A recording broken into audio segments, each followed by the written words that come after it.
ગત 27મી મે 2025ના રોજ ભરૂચ એલસીબી પોલીસની ટીમ અંકલેશ્વરમાં પેટ્રોલિંગમાં હતી.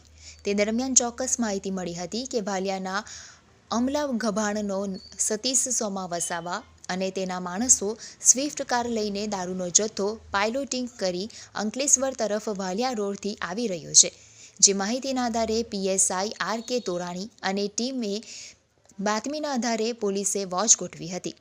ભાલિયા રોડને અડીને આવેલ જીઆઈડીસી ઓફિસ પાસેથી પોલીસે ઇંગ્લિશ દારૂ ભરેલ સ્વિફ્ટ કાર અને કારનું પાઇલોટિંગ કરતી ઇકો કાર ઝડપી પાડી હતી. પોલીસે ભાલિયાના ગભાણ ગામના બુટલેગર સતીશ વસાવા અને વિપુલ વસાવાની ધરપકડ કરી હતી. જ્યારે ઇંગ્લિશ દારૂનો જથ્થો જ્યાં જ્યાં પહોંચાડવાનો હતો તે 13 જેટલા બુટલેગરોને વોન્ટેડ જાહેર કર્યા હતા.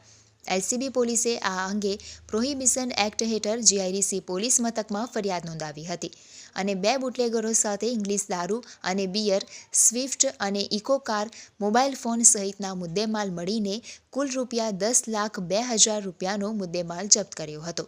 આ ગુનામાં મહારાષ્ટ્ર ખાપર ખાતે રહેતા હરેશ ઉર્ફે હરીશચંદ્ર વલવીનું નામ સામે આવ્યું હતું, જે છેલ્લા 7 મહિના ઉપરાંતથી વોન્ટેડ હતો. જે અંગે અંકલેશ્વર જીઆઈડીસી પોલીસે મહારાષ્ટ્ર ખાપર ખાતેથી હરેશ ઉર્ફે હરીશચંદ્ર વલવીની ધરપકડ કરી હતી અને તેની વધુ પૂછપરછ શરૂ કરી હતી.